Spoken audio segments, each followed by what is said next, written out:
عزیز دوستو، بزرگوں اور بھائیوں، امیر المومنین خلیفۃ المسلمین مراد مصطفیٰ صلی اللہ تعالی علیہ وسلم حضرت سیدنا عمر فاروق رضی اللہ تعالیٰ عنہ کو 26 ذی الحج کو زخم لگا تھا، قاتلانہ حملہ آپ پر کیا گیا تھا، اور یکم محرم الحرام کو اسلام کے اس بطل جلیل، اس قائد، اس لیڈر اور دنیائے اسلام پر اپنی سیرت کے انمٹ نقوش چھوڑنے والے اس خوبصورت انسان نے دنیا سے پردہ فرمایا۔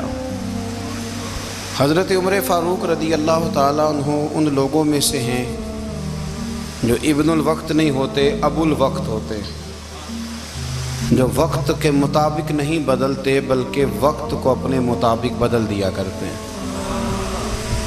یہ وہ لوگ تھے کہ دین ان کا اوڑھنا بچھونا تھا، ان کا چلنا پھرنا دین تھا، ان کا ہنسنا اور رونا دین تھا۔ انہیں علم الیقین سے لے کر عین الیقین تک ایک خاص مقام اللہ نے عطا کر دیا تھا، تو بس پھر یہ سمجھ گئے تھے کہ دین ہی زندگی ہے، دین ہی روح ہے، اور دین ہی ہماری اصل ہے۔ نبی کریم صلی اللہ تعالیٰ علیہ وسلم نے فرمایا کہ میں نے خواب دیکھا ہے، کچھ لوگوں کو میں نے قمیضیں پہنے ہوئے دیکھا، کچھ کی قمیضیں ناف تک تھیں، کچھ کی پیٹ تک تھیں، اور کچھ کی گھٹنوں تک تھیں۔ عمر، میں نے تمہیں بھی دیکھا ہے، تمہاری قمیض تو پیروں سے ٹکرا رہی تھی۔ تو حضرت عمر کہنے لگے، حضور خواب کوئی دیکھتا ہے، تعبیر کوئی بتاتا ہے، پر یہاں کمال یہ ہے کہ خواب بھی آپ نے بتایا ہے، تعبیر بھی آپ ہی بتائیں گے۔ حضور پھر بتا دیں اس خواب کی تعبیر کیا ہے۔ تو حضور نے فرمایا تعبیر یہ ہے کہ کسی کا دین ناف تک، کسی کا گھٹنوں تک، کسی کا پیٹ تک، اور عمر تو سارا ہی دین میں لپٹا ہوا ہے، تو سارا ہی دیندار ہے، سارا ہی۔ حضرت عمر فاروق رضی اللہ تعالیٰ عنہ آئیڈیل ہیں، ایک ہیرو ہیں۔ ان کی زندگی کے درجنوں پہلو ہیں، ہر سال ہم ایک پہلو بیان کر دیتے ہیں، کبھی عدل و انصاف پہ بات کر لیتے ہیں، کبھی نظام حکومت پر۔ ان کی زندگی کا ایک پہلو آج بھی ہماری گفتگو کا عنوان رہے گا، پر حضرت عمر کا مرتبہ اور مقام یہ ہے کہ نبی کریم علیہ السلام نے فرمایا کہ جبریل امین 950 سال میرے عمر کی شان بیان کرے تو عمر کی شان ختم نہیں ہوتی۔ 950 سال اگر حضرت جبریل بھی بیان کریں تو یہ مقام ہے سیدنا فاروق اعظم کا۔ اللہ تبارک و تعالیٰ نے جس طرح سارے نبیوں میں شان حضور کو عطا فرمائی، اسی طرح تمام نبیوں کے حواریوں میں سب سے زیادہ شان حضور کے غلاموں کو عطا فرمائی۔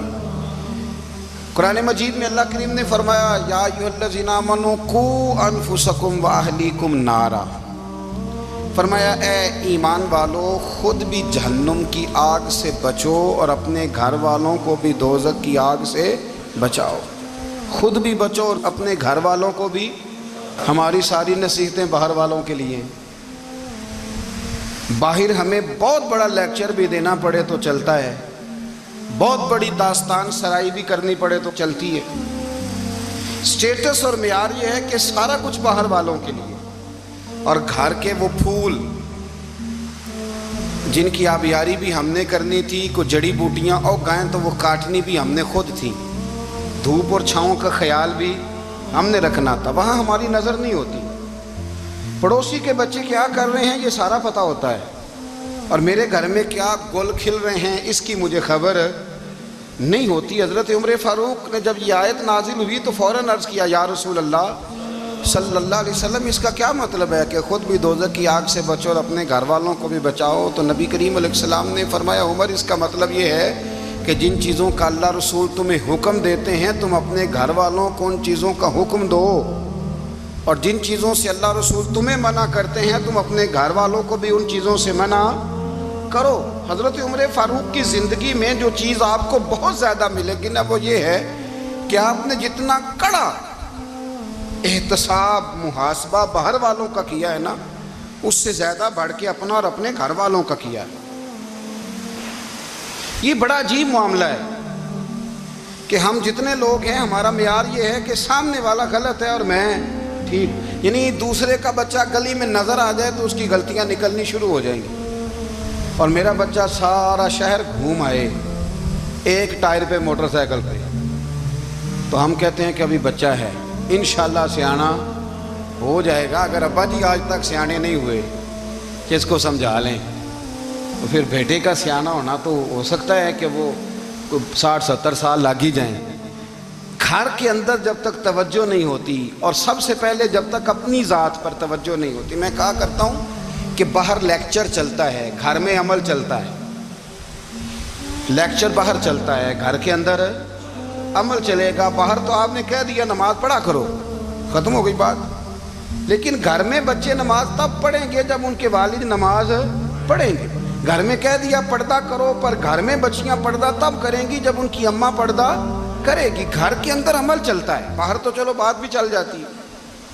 تو والد کا جب تک کردار بچے نہیں دیکھتے جب تک، اتنی دیر تک ان کا تبدیل ہونا ممکن نہیں ہوتا۔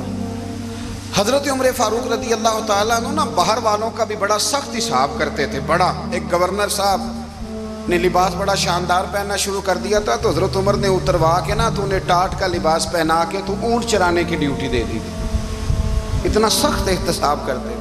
کسائی کی دکان پر بھی 1-2 گھنٹے کھڑے ہوتے تھے۔ جو آدمی مسلسل 2 دن گوشت خریدتا تھا نا، فرماتے تھے اس کا ٹیکس بڑھا دو، لوگوں کو دال نہیں مل رہی اور یہ روز گوشت کھاتا ہے۔ حضرت فاروق اعظم، اس کو جزیہ کہا جاتا تھا، یا کچھ اور معاملات ہوتے تو بڑھا دیتے تھے۔ مسلسل جو 2 دن آدمی گوشت کھاتا تھا، فرماتے تھے مدینے میں غربت ہے، اگر یہ والا نظام تم کرو گے تو غریب لوگ کس کی طرف دیکھیں گے۔ لیکن اس سے زیادہ بڑھ کر جو ان کی زندگی کا معیار اور سٹیٹس تھا وہ یہ تھا کہ اپنے گھر کا خاص خیال رکھتے، خاص توجہ کرتے۔ ملک شام سے اور ایران سے کچھ لوگ آپ کی خدمت میں آئے، تو وہاں سے کچھ کنیزیں بھی آئیں ان کے بادشاہ کا پیغام لے کے۔ شاہ ایران کی کنیز کو ملکہ نے کہا کہ نا حضرت عمر کی زوجہ کو دیکھ کے آنا ذرا کس طرح کی ہے۔ ہمارے ملک میں کیا کہتے ہیں، خاتون اول، باقی سارے دوؤں میں خاتون اول، ذرا خاتون اول کو دیکھ کے آنا۔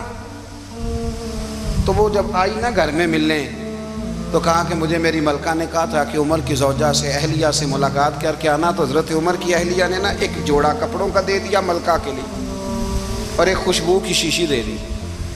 اب جب وہ تحفے وہاں گئے تو اس ملکہ نے نا کچھ سونے کا سامان بھیجا، کچھ زیورات بھیجے، کچھ تحائف بھیجے۔ جب حضرت عمر کے گھر آئے نا، وہ خادم لے کے آیا، اس نے کہا جی آپ کی اہلیہ نے تحفے بھیجے تھے، تو جواب میں شاہ ایران کی بیوی نے، یہاں جس ملک کا وہ سفیر تھا، انہوں نے بھی یہ بھیجے ہیں۔ تو حضرت عمر فاروق نا وہ تحفے لے کے گھر گئے، تو جا کے کہنے لگے اپنی اہلیہ سے، یہ تو کب سے تحفے تحائف بھیجنے لگ گئی ہے، یہ کب سے نظام شروع ہو گیا؟ تو کہ حضور تحفہ دینا لینا تو ٹھیک ہے، سنت ہے، محبت بڑھتی ہے، تو یہ کوئی قباحت نہیں، اور میں نے اپنی ذاتی استعمال کے لیے جو چیزیں رکھی تھی وہ میں نے دی ہیں۔ تو حضرت عمر فاروق رضی اللہ تعالیٰ عنہ فرمانے لگے، ہم نے کسی ملک کے ساتھ اور اس کے بادشاہ کے ساتھ ذاتی تعلق نہیں بنانا، تعلق جو بھی بنے گا رسول اللہ کے دین کی برکت سے بنے گا۔ ذاتی رشتے نہیں ہم نے قائم کرنے، ذاتی۔ آپ کے ملک کی جو ایئر لائن جس کا ہر سال خسارے کا ڈنڈورا پیٹا جاتا ہے نا، وہ ہمارے بادشاہ صاحب اور صدر صاحب اگر غیر ملکیوں کو گھوڑا کبھی بھیجنا ہو نا، گھوڑا، تو پورا ایک جہاز گھوڑا لے کے تحفے میں جاتا ہے، پورا جہاز غریب قوم کا یہ سرمایہ، اور قوم بڑی بادشاہ ہے، لائنوں میں لگ کے ووٹ دیتی ہے۔ 2 کام ہمیشہ لائن میں لگ کے کرنے، ایک بل لائن میں لگ کے جمع کرانا ہے، اور ایک ووٹ لائن میں لگ کے، تاکہ پھر پورے 5 سال لائن میں ہی لگے رہیں۔ مرضی سے آپ ووٹ دینا، پر جو بات درست ہے اس کو سنو۔ حضرت عمر فاروق رضی اللہ تعالیٰ عنہ نے اپنی اہلیہ سے پوچھا کتنے کا تھا وہ تیرا جوڑا اور خوشبو کی شیشی؟ انہوں نے کہا 3 دینار کی۔ فرمایا یہ 3 دینار تیرے، اور باقی جو تحفے آئے ہیں وہ تو خود کہہ، چونکہ اس نے تیرے نام بھیجے ہیں، تو کہہ کہ میں مال غنیمت میں دیتی ہوں، تو کہہ میں مسلمانوں کو کہہ۔ تو زوجہ ہنس پڑی، کہنے لگی میں نہ بھی کہوں تو مجھے کہنا تو پڑے گا ہی،